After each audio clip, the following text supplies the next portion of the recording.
जय श्री राम भक्तों, जय श्री बालाजी महाराज, जय माता की। कैसे हो आप सब? आशा करते हैं कि सभी जो हैं सुरक्षित ही होंगे और बालाजी महाराज माँ अम्बे की कृपा आप सभी के ऊपर बनी हुई है, यही हमेशा आप सभी के लिए कामना करते हैं। तो आज हम जानेंगे, जैसे कि किसी का सवाल था, शिल्पी सिंघानिया नाम की लेडी का सवाल है कि अगर हम जो है गृहस्थ जीवन में हैं और उस समय हमें कैसे बालाजी की पूजा करनी चाहिए और गृहस्थ जीवन में किन बातों का ध्यान रखना चाहिए। तो अंत तक बने रहिए, तभी आपको सारी वीडियो समझ में आएगी। अगर वीडियो अच्छी लगती है तो लाइक करें, शेयर करें, कमेंट करें और अगर आप हमारे चैनल पे पहली बार ही देख रहे हैं तो चैनल को भी ज़रूर सब्सक्राइब करें, साथ में बेल आइकन है उसको प्रेस करें ताकि आने वाली हर एक वीडियो की नोटिफिकेशन सबसे पहले आपके फ़ोन में पहुँच जाए। चलिए शुरू करते हैं आज की वीडियो। जय श्री राम जी। जय श्री राम, जय श्री बालाजी महाराज। मेहंदीपुर की पवित्र कृपा आपके परिवार पर निरंतर बरसती रहे और जगत जननी मां भवानी अम्ब की कृपा आपके घर में अन्नपूर्णा रूप में वास करे। गृहस्थ जीवन में हनुमान जी महाराज की पूजा हम कैसे कर सकते हैं? ऐसा जो यंग कपल है या कोई शादीशुदा पर्सन है, उनको बड़ा अजीब सा लगता है। कई बारी ऐसा है कि हनुमान जी तो ब्रह्मचारी हैं और हनुमान जी की पूजा जो है गृहस्थ जीवन में रहेंगे तो हमें पूजा पाठ करने में तकलीफ़ रहेगी, हमें भी ब्रह्मचारी रहना पड़ेगा, हमें भी ये कार्य करना पड़ेंगे, उनकी पूजा में बड़े नियम होते हैं। ऐसा होता है। सबसे पहली बात तो ये होता है कि गृहस्थ जीवन में रहकर हनुमान जी की पूजा हमें कैसे करनी है। हनुमान जी कभी भी अपनी पूजा से प्रसन्न नहीं होते। पहली बात तो ये देखना, जिनकी पूजा से वो प्रसन्न होते हैं वो स्वयं एक गृहस्थ जीवन में है। प्रभु श्री राम की शक्ति ही हनुमान जी की शक्ति है और प्रभु श्री राम की भक्ति जब आपके घर में उजागर होने लग जाती है, आपके घर में नित्य हनुमान जी महाराज की कृपा अपने आप आने लग जाती है।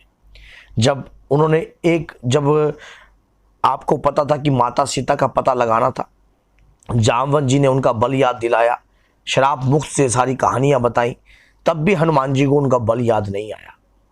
जब हनुमान जी को यह बात बोला गया कि आपका जो जीवन है, आपका जो जन्म है, राम कार्य को संवारने के लिए हुआ है, राम कार्य को बनाने के लिए और राम नाम के प्रचार के लिए हुआ है, तब और कलयुग में आप प्रधान रूप में विराजमान हो। क्यों? क्योंकि राम नाम का प्रचार जो है हनुमान जी महाराज से जुड़ा है। जितना राम जी का नाम होगा उतना हनुमान जी का कार्य होगा। आपको कुछ ऐसी कठिनाइयों की आवश्यकता नहीं है, आपके ऊपर ऐसी कुछ भी प्रकार की कठिनाइयां नहीं आती अगर आपके ऊपर ना ही इस प्रकार की कोई बंदिश है। आप हनुमान जी की भक्ति करते हो, हनुमान चालीसा का पाठ करते हो, उसमें भी राम नाम का ही वर्णन दिया गया है। राम कार्य उन्होंने संवारे हैं, राम कार्य के लिए ही उनका जन्म हुआ है और राम के नाम से ही उनके नाम आपको प्राप्त, उनकी कृपा को प्राप्त कर सकते हो।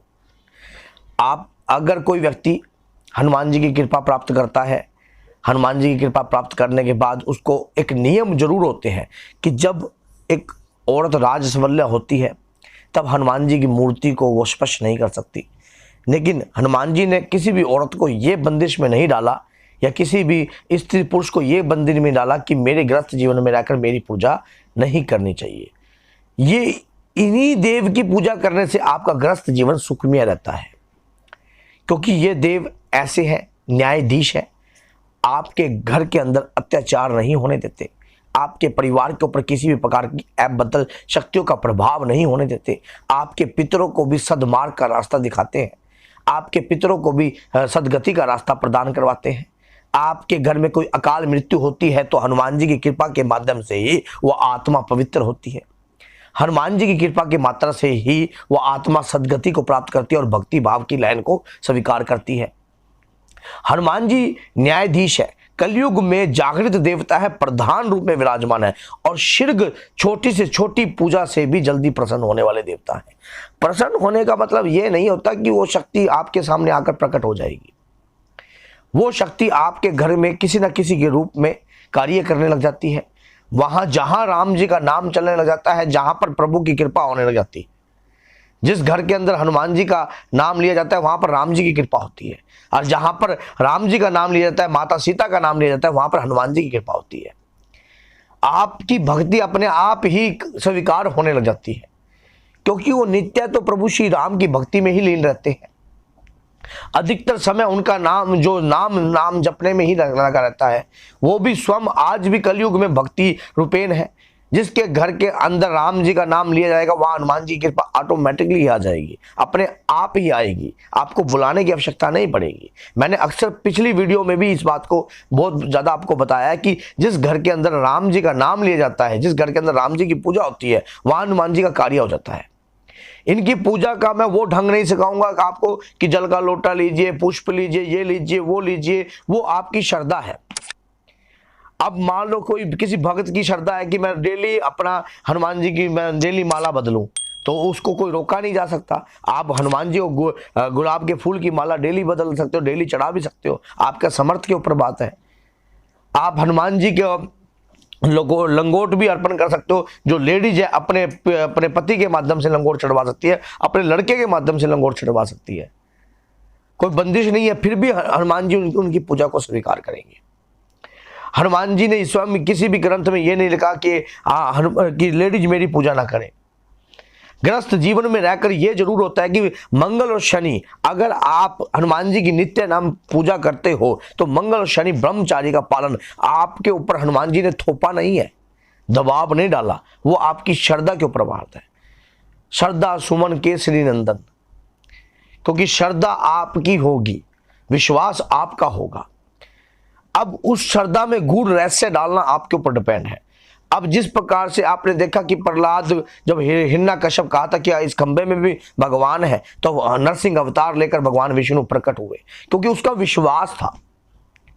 अब ये आपका विश्वास होता है कि हनुमान जी की भक्ति में कितना गूढ़ रहस्य आप जान सकते हो। हनुमान जी ने कहीं भी आपको बंदिश में नहीं डाला, क्योंकि वो बंदिश में ना तो स्वयं आते ना किसी भगत को बंदिश में डालते। क्योंकि भक्ति तो वही होती है ना जो आपको भक्ति आपको आजादी दिलाती है। किससे? आपके खुद के अवगुणों से छुटकारा दिलाती है, आपके खुद के अंदर जो गले सड़े विचार हैं उनसे मुक्त करवाती है, आपके शरीर को पवित्रता की तरफ लेकर जाती है। भक्ति आपको आपके स्वतंत्र करवाती है, किस प्रकार आप भगवान के प्रति खुले रूप से प्रचारक हो सको। यह भी एक भक्ति का केंद्र है, यह भी एक पूजा का केंद्र है कि भैया आपके घर में संकट है, आप परेशान हो, अच्छा तो आपको हनुमान जी का कार्य करना चाहिए, आपको हनुमान चालीसा पढ़नी चाहिए। आपके घर में कितने बच्चे हनुमान चालीसा पढ़ रहे हैं? यह भी एक भक्ति का रास्ता है।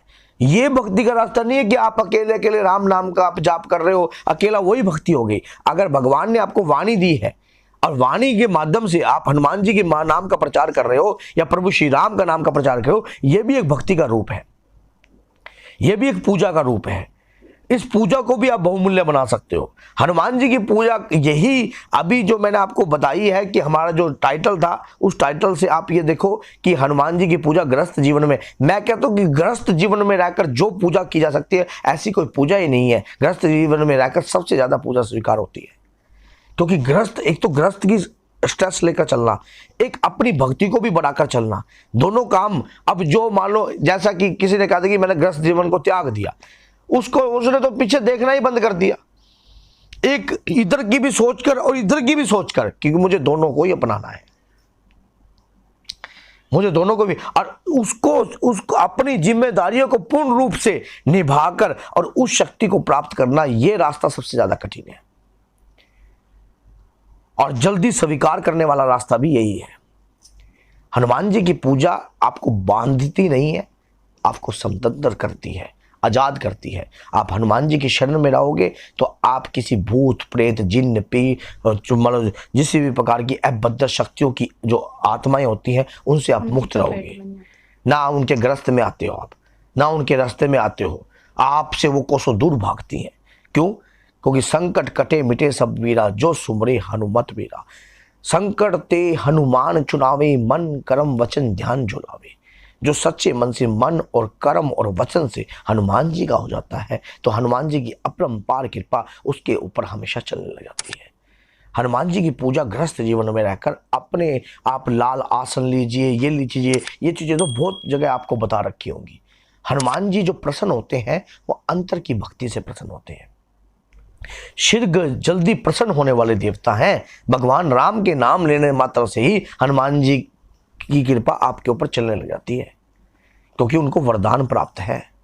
तो मैंने ये कुछ बताया है। जिनका क्वेश्चन था वो सिल्की सिंघानिया थे, उन्होंने कहा था कि गृहस्थ जीवन में हनुमान जी की पूजा कीजिए, बंदिश कोई नहीं है, सिर्फ राज सवल्य के समय थोड़ा सा आप ये लीजिए, लेकिन उनका नियम और नाम और जाप कंटिन्यू रखिए, कोई दिक्कत नहीं है आपको किसी भी प्रकार का। हनुमान जी ने किसी भी ग्रंथ में ये नहीं लिखवाया किसी भी संत के ऊपर बैठकर कि मेरी पूजा गृहस्थ जीवन में रह के ये व्यक्ति ना करे, ऐसा नहीं होता। आपका अंतर मन सच्चा होना चाहिए उस इष्ट के प्रति, आपके अंदर से विश्वास अच्छा होना चाहिए अपने इष्ट के प्रति, आपकी पूजा स्वीकार होगी, 101% स्वीकार होगी। बोलिए जय सीताराम, जय श्री बालाजी महाराज। मेहंदीपुर की पवित्र कृपा आपके परिवार पर निरंतर बरसती रहे और जगत जननी मां भवानी अम्ब की कृपा आपके घर में अन्नपूर्णा रूप में वास करे। जय माता।